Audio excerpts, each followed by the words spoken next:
राधे राधे। जय श्री कृष्णा। ब्लेस्ड सनातनी चैनल पर आप सभी भक्तजनों का बहुत बहुत स्वागत है। आज मार्गशीर्ष मास के शुक्ल पक्ष की द्वादशी तिथि है। आज ही के दिन मोक्षदा एकादशी व्रत का पारण किया जाएगा। हमारे चैनल पर एकादशी व्रत के पारण की कथा सुनाई गई है। आप सभी भक्तजनों से निवेदन है कि वहां से एक बार कथा को जरूर सुने। तो आइए अब आपको सुनाते हैं आज की महात्म्य कथा। महात्म्य कथा शुरू करने से पहले आप सुनिए कान्हा जी के भक्त त्रिपुरदास जी की बड़ी ही सुंदर कथा। त्रिपुरदास जी का जन्म आगरा में हुआ था। उनके पिता राज्य के मंत्री थे। वे बचपन से ही भगवान की भक्ति में लीन रहते थे, इसीलिए त्रिपुरदास जी को भक्ति के संस्कार बचपन से ही मिले थे। एक बार वे अपने पिताजी के साथ आगरा से किसी कार्य के लिए गोवर्धन जी गए। वहां पर जाकर उन्होंने ठाकुर जी के दर्शन किए और उनके सुंदर रूप को देखकर वे उनकी तरफ आकर्षित हो गए। उन्होंने यह ठान लिया कि अब तो मैं वापस नहीं जाऊंगा, बल्कि रोजाना ही ठाकुर जी के दर्शन करूंगा और इनके पास ही रहूंगा। उनके पिता ने वहां पर किसी अपने परिचित से कहा कि यह बालक हट कर रहा है, तो आप कुछ दिनों के लिए इसे यहीं पर रख ले। कुछ दिनों के बाद मैं आकर इसे वापस ले जाऊंगा। ऐसा कहकर त्रिपुरदास जी के पिता ने उनको अपने रिश्तेदार के यहाँ पर छोड़ा और खुद अपने घर जाने के लिए वापस लौटने लगे। रास्ते में शत्रु दल के सैनिकों ने उन्हें घेर लिया और उन्हें मार डाला। भक्तों के जीवन में प्राय विपत्ति आती ही है। ठीक इसी तरह से जब त्रिपुरदास जी ने सुना कि उनके पिता को मार डाला गया है, तो उन्होंने ठाकुर जी की ओर देखकर कहा कि अब तो आप ही मेरे माता हो, आप ही मेरे पिता हो और आप ही मेरे मित्र हो। मेरा सब कुछ आप ही हो। अब उनका केवल श्रीनाथ जी पर ही विश्वास था।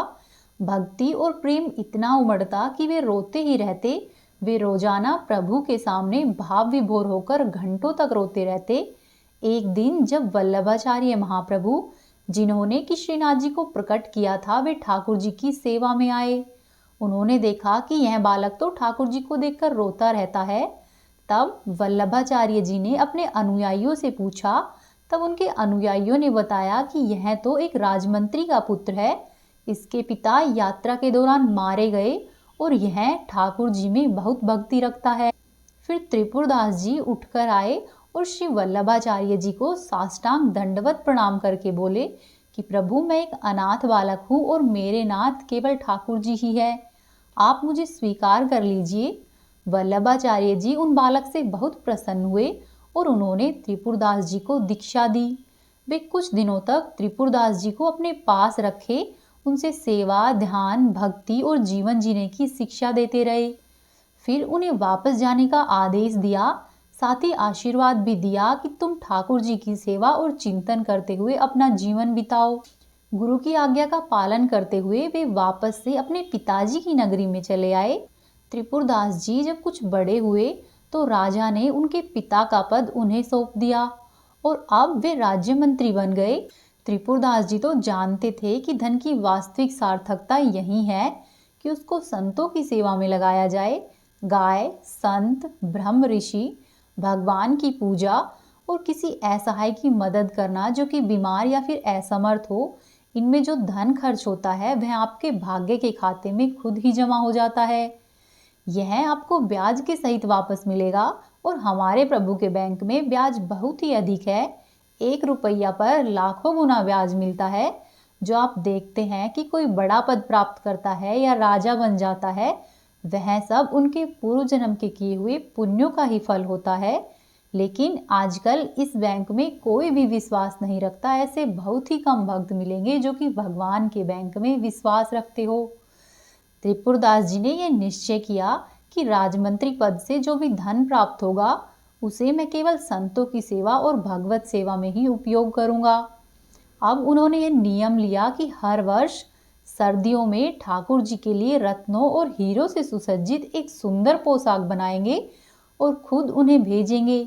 अब त्रिपुरदास जी के घर पर रोजाना ही संतों की सेवा होती। रोज संत आते और प्रसाद ग्रहण करते। ठाकुर जी भी बहुत खुश होकर उसकी भेजी हुई पोशाक धारण करते। वहीं त्रिपुरदास जी के जो गुरु थे वल्लभाचार्य जी, उनके पुत्र विट्ठल नाथ जी थे। उन्हें यह देखकर बहुत ही आश्चर्य होता कि जब भी वे ठाकुर जी के कोई वस्त्र पहनाते हैं तो प्रभु उसे स्वीकार कर लेते हैं, लेकिन जब त्रिपुरदास जी की पोशाक पहनाई जाती है तो ठाकुर जी बहुत प्रसन्न होते हैं। इससे हमें पता चलता है कि भक्त द्वारा प्रेम से दी गई वस्तु को भगवान भाव से स्वीकार करते हैं, लेकिन कहते हैं ना कि हर दिन एक जैसा नहीं होता है। त्रिपुरदास जी से द्वेष करने वाले लोगों ने राजा से शिकायत कर दी कि ये तो राजमंत्री होने का फायदा उठाता है और राज्य के धन का दुरुपयोग करता है। साथ ही उन लोगों ने यह भी आरोप लगाया कि त्रिपुरदास जी राज्य के धन से साधु और संतों को खिलाते पिलाते हैं और राज खजाने से धन को चुराते हैं। राजा की बुद्धि मंत्रियों से बहुत प्रभावित हुई।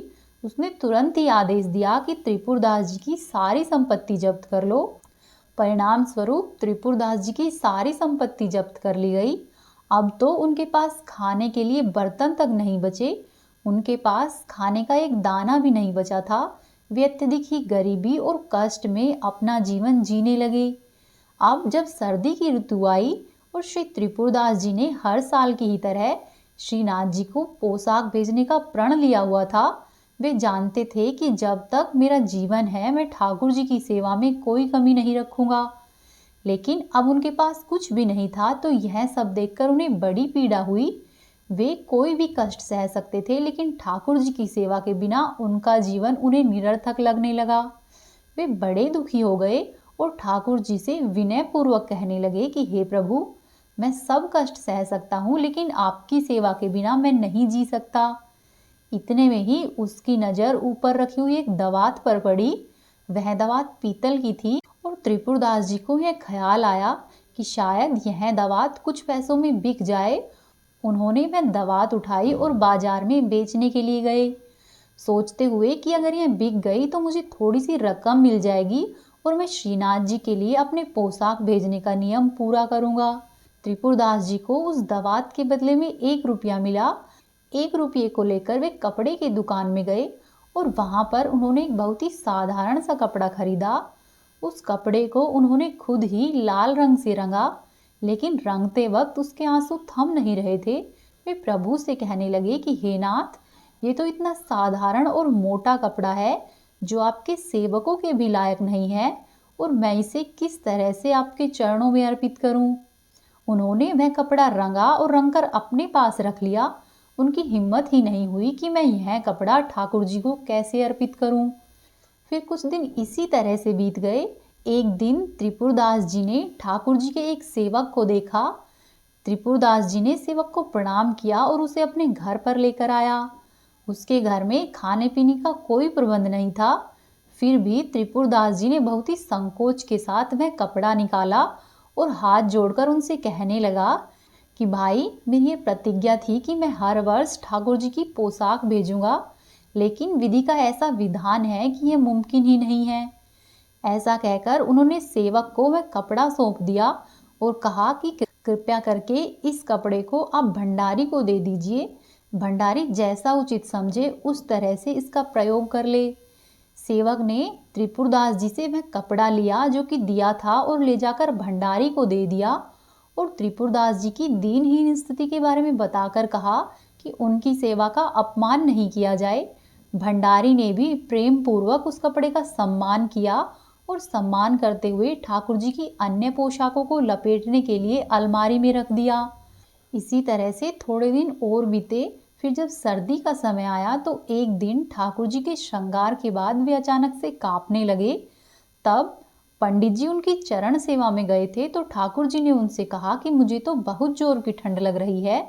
तब पंडित जी ने तुरंत ही ठाकुर जी के लिए महंगे और गर्म वस्त्र मंगाए और उन्हें पहनाए गए, लेकिन ठाकुर जी फिर भी बोले कि मुझे अभी भी बहुत ठंड लग रही है। इस पर पुजारी जी ने तुरंत ही अंगीठी जलाकर ठाकुर जी के पास रख दी, लेकिन ठाकुर जी फिर भी कांपते हुए बोले कि मुझे अभी भी बहुत ठंड लग रही है। पंडित जी समझ गए कि ये ठंड कोई साधारण ठंड नहीं है, यह तो किसी भक्त के हृदय की पीड़ा का संकेत है। तब पंडित जी बहुत ही सकुचाते हुए बोले कि प्रभु, अब मैं क्या उपाय करूं? मैंने आपको गर्म पोशाक पहना दी, अंगीठी भी आपके पास रख दी, फिर भी आप कह रहे हैं कि मुझे ठंड लग रही है। ऐसा कहकर पंडित जी हाथ जोड़कर वहीं पर बैठ गए। थोड़ी ही देर में पंडित जी को विचार आया कि कहीं पर किसी भक्त की पोशाक का अपमान तो नहीं हो रहा है। उन्होंने ऐसा सोचा और तुरंत ही अपने सेवकों को बुला भेजा। जब सेवक आए तो उनसे कहा कि तत्काल ही बही खाते लेकर आओ और देखो कि इस वर्ष किस किस की पोशाकें आई है और किस किस की पोशाकें नहीं आई है। सेवकों ने बही खाते में सभी नाम सुना दिए, लेकिन उस खाते में त्रिपुरदास जी का नाम कहीं भी नहीं था। तब पंडित जी ने पूछा कि आपने त्रिपुरदास जी का नाम नहीं सुनाया, वे तो हर वर्ष ही ठाकुर जी के लिए पोशाक भेजते हैं, क्या इस वर्ष उन्होंने कुछ भी नहीं भेजा है?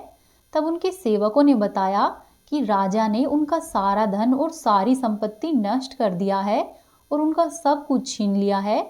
तब पंडित जी ने पूछा कि ये बताओ उन्होंने इस वर्ष कुछ भेजा है या नहीं भेजा? तब सेवकों ने उत्तर दिया कि उन्होंने एक लाल रंग का साधारण सा वस्त्र भेजा था, जो कि ठाकुर जी की पोशाक के लायक नहीं था, इसीलिए हम लोगों ने उसे पोशाक लपेटने के काम में इस्तेमाल किया और अलमारी के अंदर पोशाक लपेटकर उसे रख दिया है। तब पंडित जी तुरंत ही समझ गए कि ठाकुर जी को ठंड लगने की यही वजह थी। उन्होंने तुरंत ही दर्जी को बुलवाया और अपने सेवकों से उस कपड़े को मंगवाया और फिर दर्जी से ठाकुर जी की पोशाक सिलने के लिए आग्रह किया। ठाकुर जी की एक सुंदर सी पोशाक बनवाई। जैसे ही ठाकुर जी ने वह पोशाक धारण की, वे मुस्कुराए और बोले कि हाँ, अब मेरी सर्दी दूर हो गई। प्रिय भक्तों, हमारे ठाकुर जी तो बड़े रिजवार है। वे केवल प्रेम और भाव से ही रीझ जाते हैं। इसी भाव को दृढ़ करने के लिए हम सभी लोग महापुरुषों के चरित्र और उनकी पावन कथाओं को पढ़ते और सुनते हैं। कैसी भी परिस्थिति हो, आपका नियम नहीं टूटना चाहिए, आपका भजन नहीं छूटना चाहिए। प्रभु के प्रति जो भी नियम बनाओ उसका पूरी श्रद्धा से पालन करो। ऐसा करने से हम निश्चित रूप से एक न एक दिन प्रभु को जरूर पालेंगे। सुख में कभी भी प्रभु को भूलना नहीं चाहिए और दुख में घबराकर भक्ति नहीं छोड़नी चाहिए। ऐसा करने से आगे आपको बहुत सा सुख मिलेगा। यह भक्ति दुख या सुख देने वाली नहीं, बल्कि सुख और दुख दोनों में समान स्थिति प्रदान करने वाली होती है। अब आप सुनिए महात्म्य कथा में आगे का वृतांत। श्री नारायण कहते हैं कि उस दिन राधा ने रात्रि में बड़ा बुरा सपना देखा। उन्होंने उठकर श्री कृष्ण से कहा। राधिका बोली कि हे प्रभु, मैं रत्न सिंहासन पर रत्न में छत्र धारण किए हुए बैठी थी। उसी समय क्रोध से भरे हुए एक ब्राह्मण ने वहां पर आकर मेरा छत्र छीन लिया और मुझ अबला को एक सागर में फेंक दिया। मैं शोक से पीड़ित होकर वहां पर जल के प्रवाह में बार बार चक्कर लगाने लगी। घड़ियालों से भरी हुई उस समुद्र में बड़ी बड़ी लहरें मुझसे टकरा रही थी और मैं व्याकुल हो गई और बार बार आपको पुकारने लगी, हे नाथ, मेरी रक्षा करो, मेरी रक्षा करो। इस तरह से मैंने आपको पुकारा और मुझे बड़ा भारी भय हुआ। साथ ही मैं देवताओं से भी प्रार्थना करने लगी। मैंने देखा कि चंद्रमंडल के सैकड़ों टुकड़े हो गए हैं और वह आकाश से भूतल पर गिर रहा है। दूसरे ही क्षण मुझे दिखाई दिया कि सूर्यमंडल भी आकाश से पृथ्वी पर गिर पड़ा और उसके 4 टुकड़े हो गए। फिर एक ही समय में आकाश के भीतर चंद्रमा और सूर्य के मंडल को मैंने राहु से ग्रस्त और अत्यंत ही काला देखा। एक ही क्षण के बाद मैं देखती हूँ कि एक तेजस्वी ब्राह्मण ने क्रोधपूर्वक आकर मेरी गोद में रखे हुए अमृत के कलश को फोड़ डाला। क्षण भर के बाद मैंने यह देखा कि वह क्रोधित ब्राह्मण मेरे नेत्रगत पुरुष को पकड़कर लेकर जा रहे हैं। प्रभु, मेरे हाथ से क्रीड़ा कमल दंड भी गिर पड़ा और उसके टुकड़े टुकड़े हो गए। उत्तम रत्नों से बना हुआ दर्पण भी सहसा ही मेरे हाथ से गिरकर टूट गया और उसके टुकड़े टुकड़े हो गए। जो पहले निर्मल था, अब वह काला दिखाई देने लगा। मेरा रत्न निर्मित हार और कमल छिन्न भिन्न होकर मेरे वक्ष स्थल से खिसककर पृथ्वी पर गिर पड़े। कमल अत्यंत ही मलिन हो गया था। मेरी अट्टालिकाओं में जो पुतलियां बनी हैं, वे सब की सब क्षण क्षण में नाचती, हंसती, ताल ठोकती, गाती व रोती हुई दिखाई दी। आकाश में काले रंग का एक विशाल चक्र बार बार घूमता देखा मैंने। वह चक्र बड़ा ही भयंकर था। वह कभी नीचे की ओर गिरता और फिर ऊपर को उठ जाता। मेरे प्राणों के अधिष्ठाता देवता पुरुष रूप में मेरे भीतर से बाहर निकले और मुझसे बोले कि राधे, विदा होकर अब मैं यहाँ से जा रहा हूँ। काले वस्त्र पहने हुए एक काली प्रतिमा दिखाई दी जो कि मेरा आलिंगन कर रही थी। हे प्राण वल्लभे, यह विपरीत लक्षण देखकर मेरे दाएं अंग फड़क रहे हैं। हे नाथ, तुम वेदवताओं में श्रेष्ठ हो, यह बताओ ये सब क्या है, मुझे ये सब क्यों दिखा। ऐसा कहकर राधिका देवी शोक से व्याकुल हो गई और भयभीत होकर श्री कृष्ण के चरण कमलों में गिर पड़ी। उनके कंठ, होठ और तालु सूख गए थे। भगवान श्री कृष्ण ने राधिका को उठाकर सांत्वना दी और उनके प्रति अपना महान स्नेह प्रकट किया। तब राधा बोली कि हे श्याम सुंदर, जब मैं आपके साथ रहती हूँ तब मैं हर्ष से खिल उठती हूँ और आपके बिना मलिन होकर मृतक के समान हो जाती हूँ। आपके साथ रहने पर मैं उसी प्रकार से चमक उठती हूँ जैसे प्रातःकाल सूर्योदय होने पर औषधियाँ चमकती है तथा रात्रि में दीपशिखा चमकती है, मैं ठीक उसी प्रकार से चमकती रहती हूँ। आपके बिना मैं प्रतिदिन उसी तरह से क्षीण होने लगती हूँ जैसे कृष्ण पक्ष में चंद्रमा की कला क्षीण होती है। घी की आहुति पाकर जैसे अग्निशिखा प्रज्वलित हो उठती है, उसी प्रकार आपका साथ पाकर मैं दीप्ति से दमक उठती हूँ और आपके बिना शिशिर ऋतु में कमल की ही भांति मैं बुझ जाती हूँ। हे राशेश्वर, जैसे स्वर्ग में देवराज इंद्र से ही अमरावतीपुरी शोभित होती है, उसी प्रकार रासमंडल को भी तुमसे ही शोभा मिलती है। जैसे बलवान सिंह वनों की शोभा, स्वामी और सहारा है, ठीक उसी प्रकार से तुम ही वृंदावन के वृक्षों की शोभा, संरक्षक और आश्रयदाता हो। जैसे गाय अपने बछड़े को नहीं पाकर व्याकुल होकर डकराने लगती है, उसी प्रकार माता यशोदा तुम्हारे बिना शोक के सागर में ग्रस्त हो जाती है। जैसे तपे हुए पात्र में धान्य की राशि जल जाती है, ठीक उसी प्रकार से तुम्हारे बिना नंद जी का हृदय जलने लगता है। ऐसा कहकर अत्यंती प्रेम के वशीभूत हो राधा रानी कान्हा जी के चरणों में गिर पड़ी। श्रीहरि ने फिर से आध्यात्म ज्ञान की बातें कही और उन्हें समझाया बुझाया। नारद, आध्यात्मिक महायोग उसी तरह मोह के उच्छेदन का कारण कहा गया है जैसे तीखी धार वाला कुठार वृक्षों के काटने में होता है। तब नारद ने कहा, वेदवताओं में श्रेष्ठ हे भगवान, लोगों के शोक को दूर करने वाले आध्यात्मिक महायोग का वर्णन कीजिए, मेरे मन में उसे सुनने की इच्छा है। तब श्री नारायण ने कहा कि हे नारद, आध्यात्मिक महायोग योगियों को भी समझ में नहीं आता, उसके अनेक प्रकार है, उन सबको सम्यक रूप से स्वयं श्रीहरि ही जानते हैं। उसका वर्णन मैं तुमसे करता हूँ, तुम ध्यान पूर्वक सुनो। श्री कृष्ण ने कहा कि प्रिय। तब श्री कृष्ण बोले कि हे प्रिय राधिके, तुम्हें तो पूर्व जन्म की बातों का स्मरण है, तुम अपने आप को याद करो। तुम खुद को क्यों भूली जा रही हो? गोलोक का सारा वृतांत और सुदामा का श्राप तुम याद करो। हे महाभागे, उस श्राप के कारण कुछ दिनों तक मुझसे तुम्हारा वियोग रहेगा। श्राप की अवधि समाप्त होने पर हम दोनों का मिलन फिर से होगा। फिर मैं गोलोकवासी गोपों और गोपांगनाओं के साथ अपने परमधाम गोलोक को चलूंगा।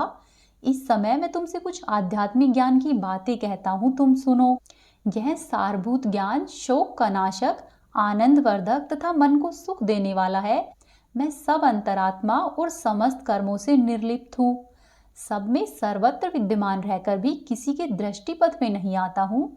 जैसे वायु सभी वस्तुओं में रहती है परंतु किसी को दिखती नहीं है, ठीक उसी प्रकार से मैं समस्त कर्मों का साक्षी हूँ, उन कर्मों से लिप्त नहीं होता हूँ। समस्त जीवधारियों में जो जीवात्मा है वे सब के सब मेरे ही प्रतिबिंब है। हे राधे, जीवात्मा सदा ही समस्त कर्मों के कर्ता और उनके शुभ व अशुभ फलों के भोक्ता होते हैं। जैसे जल के घड़ों में चंद्रमा और सूर्य के मंडल का पृथक पृथक प्रतिबिंब दिखाई देता है, किंतु उन घड़ों के फूट जाने पर वे सारे प्रतिबिंब चंद्रमा और सूर्य में ही विलीन हो जाते हैं। ठीक उसी प्रकार से उपाधि के मिट जाने पर समस्त मनुष्य मुझ में ही आकर मिलते हैं। हे प्रिय, समय के अनुसार समस्त जीवधारियों की मृत्यु हो जाने पर जीव मुझ में मिलते हैं। हम दोनों सदा ही जंतुओं में विद्यमान हैं। इस प्रकार हम दोनों एक दूसरे के शरीर और आत्मा हैं। जैसी तुम हो वैसा ही मैं हूँ। देवी, हम में से एक के बिना भी सृष्टि नहीं हो सकती। नारद, इस प्रकार से परम प्रसन्न परमात्मा श्री कृष्ण ने प्राणाधिका प्रिया श्री राधिका को हृदय से लगाया और बहुत समझाया बुझाया। फिर वे पुष्प की सैया पर सो गए। श्री नारायण कहते हैं कि हे नारद, पुरातन परमेश्वर श्याम सुंदर श्री कृष्ण ने पुष्प की सैया से उठकर निद्रा में मग्न हुई अपनी प्राण प्रिया श्री राधिका को तत्काल ही जगाया, वस्त्र के आंचल से उनके मुख को पोंछा, निर्मल करके मधुसूदन ने मधुर और शांत वाणी में उनसे कहा। श्री कृष्ण बोले कि पवित्र मुस्कान वाली रासेश्वरी, हे व्रज स्वामिनी, क्षण भर के लिए रासमंडल में ठहरो, अथवा वृंदावन में घूमो या फिर गोष्ठ में ही चली जाओ, अथवा तुम रास की अधिष्ठात्री देवी हो, इसीलिए क्षण भर के लिए रासमंडल का आस्वादन करो। जैसे ग्राम ग्राम में सर्वत्र ग्राम देवता रहते हैं, उसी तरह से रासेश्वरी को सदा ही रास में रहना चाहिए। अथवा हे सुंदरी, तुम अपनी प्यारी सखियों के साथ क्षण भर के लिए चंदन वन या फिर चंपक वन में घूम कर आ जाओ, या फिर यहीं पर रहो, मैं कुछ क्षण के लिए घर को जाऊंगा, वहां पर मुझे एक विशेष कार्य करना है, अतः प्राण वल्लभे थोड़ी देर के लिए प्रसन्नता पूर्वक मुझे छुट्टी दो। तुम मेरे प्राणों की अधिष्ठात्री देवी हो, तुम में ही मेरे प्राण बसते हैं। प्रिय, प्राणी अपने प्राणों को छोड़कर कहीं भी नहीं जाता है, तुमसे बढ़कर मेरे लिए और कुछ नहीं है। ऐसा कहकर भगवान वहां से जाने को तैयार हुए। वे सर्वज्ञ और सब कुछ सिद्ध करने वाले हैं, सबके आत्मा, पालक और उपकारक है।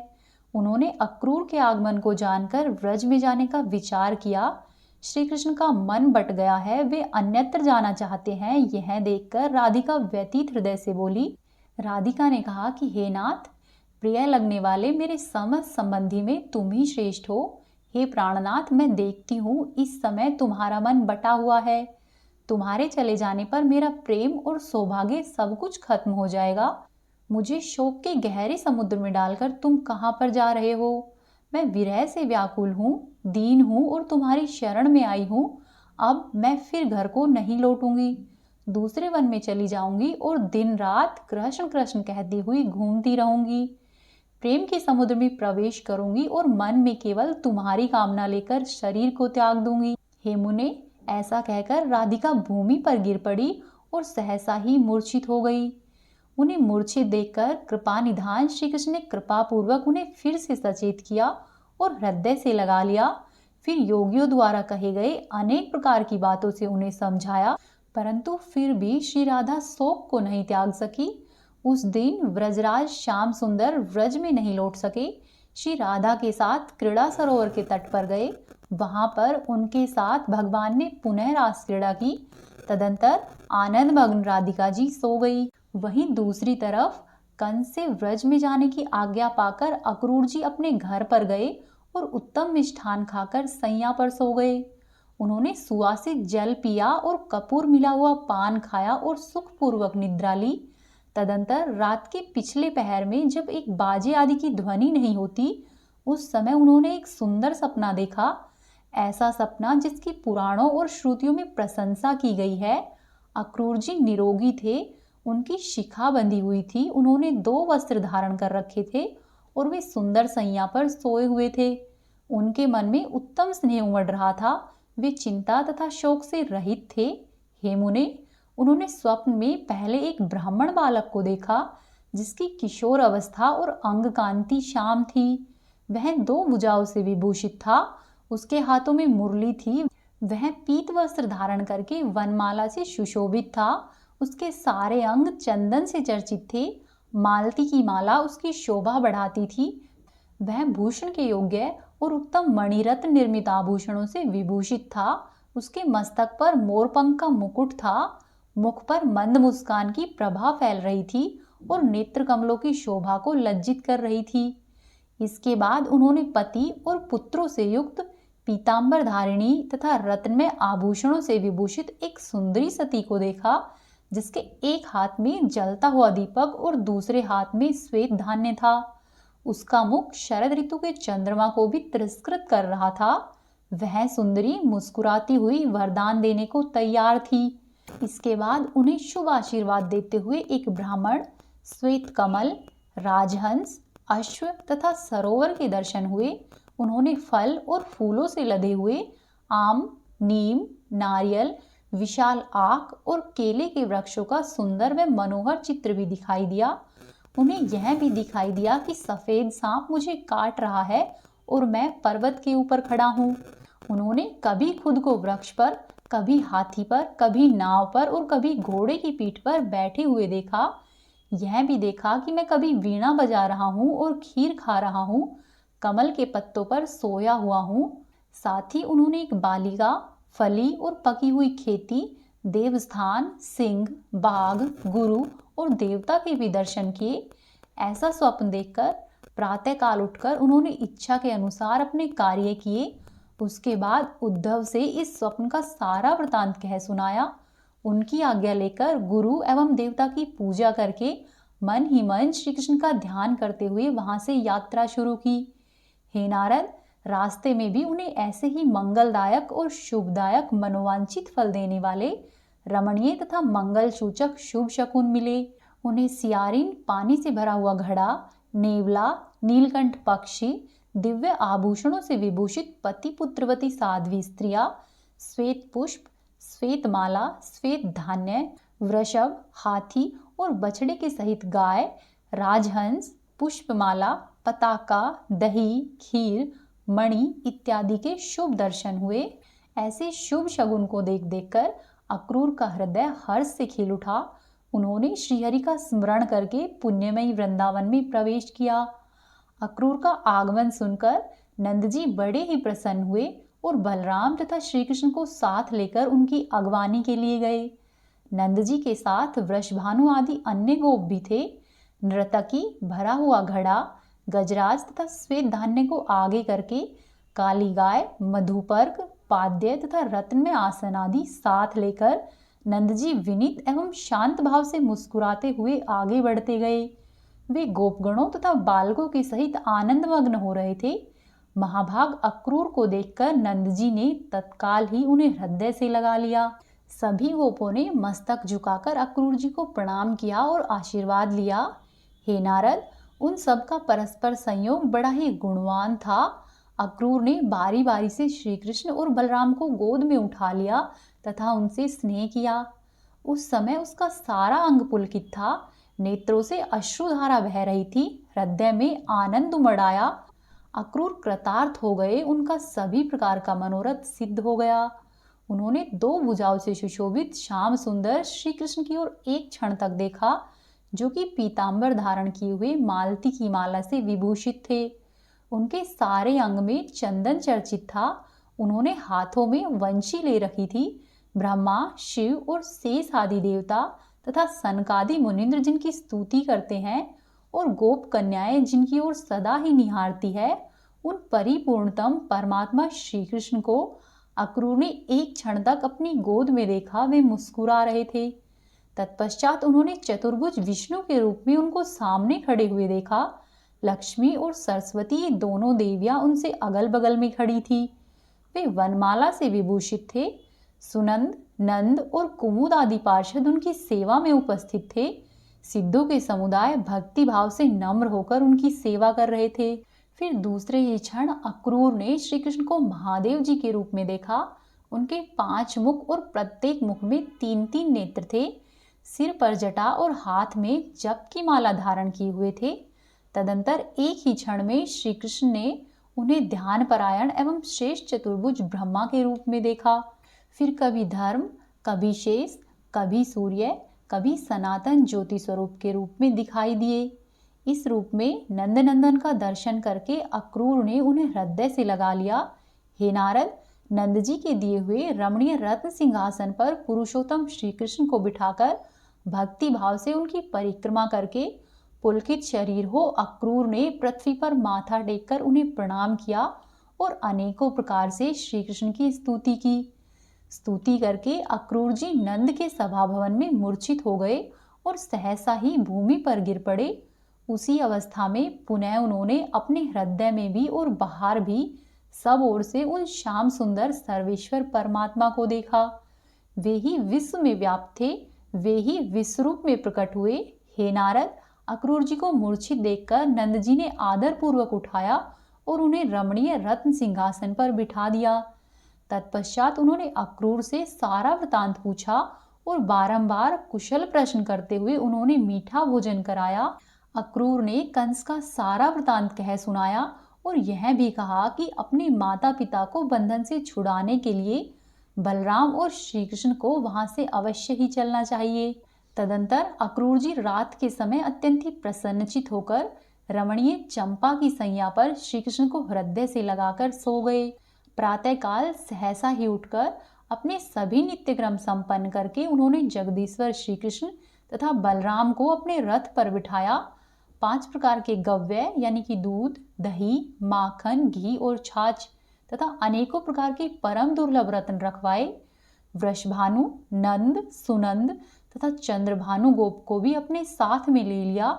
उस समय व्रजराज नंद गोप ने आनंदमग्न होकर अनेक प्रकार के वाद्य जैसे कि मृदंग, ढोल, पटह, ढक्का, दुंदुभी, आनक, सज्जा, काश्यपट यानी कि झांझ, मृदल और मंडली आदि बजवाए। बाजों की ध्वनि और बलराम तथा श्री कृष्ण के जाने का समाचार सुनकर श्री कृष्ण को रथ पर बैठे हुए देखकर गोपियां प्रणय कोप से पीड़ित होकर उनके पास आ पहुंची।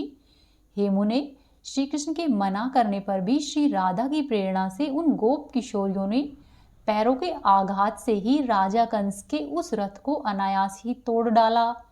उस पर बैठे हुए सभी गोप हाहाकार करने लगे। बलवती गोपियां श्री कृष्ण को गोद में लेकर वहां से चली गई। कुछ गोपियों ने क्रोधपूर्वक अक्रूर जी को बहुत फटकारा। कुछ गोपियां अक्रूर को वस्त्र से बांधकर वहां से चल दी। बेचारे अक्रूर को बड़ा ही कष्ट प्राप्त हुआ। यह देखकर माधव श्री कृष्ण राधा के निकट गए और पुनः उन्हें समझाने लग गए। उन्होंने आध्यात्मिक योग के द्वारा विनय और आदर के साथ अक्रूर को भी समझाया और श्री राधा रानी को आश्वासन दिया। इसी समय आकाश से एक दिव्य रथ भूतल पर आया जो कि मंत्र से प्रेरित होकर स्वयं चलता था। वह विचित्र वस्त्रों से सुशोभित था। श्रीहरि ने अपने सामने खड़े हुए उस रथ को देखा। उसमें श्रेष्ठ मणिरत्न जड़े हुए थे। वह रथ विश्वकर्मा द्वारा बनाया गया था। उसे देखकर जगदीश्वर श्री कृष्ण माता के घर में आए। वहां पर भाई के सहित भगवान माधव, जिनके चरणारविंदों की वंदना मुनिंद्र, देवेंद्र, ब्रह्मा, शिव और शेष आदि सभी देवता करते हैं, वे खा पीकर सुख से सो गए। श्री कृष्ण मथुरा की नगरी में किस प्रकार से गए, यह वृतांत आप सुनेंगे कल के अध्याय में। आज का अध्याय यहीं पर समाप्त होता है। यदि आपको आज की कथा अच्छी लगी है तो वीडियो को लाइक कीजिए, चैनल को याद से सब्सक्राइब कर लीजिए और कमेंट बॉक्स में श्री हरि के जयकारे जरूर लगाइए और अपने सुझाव कमेंट बॉक्स में जरूर दें। हरे कृष्णा। आपका दिन शुभ और मंगलमय हो।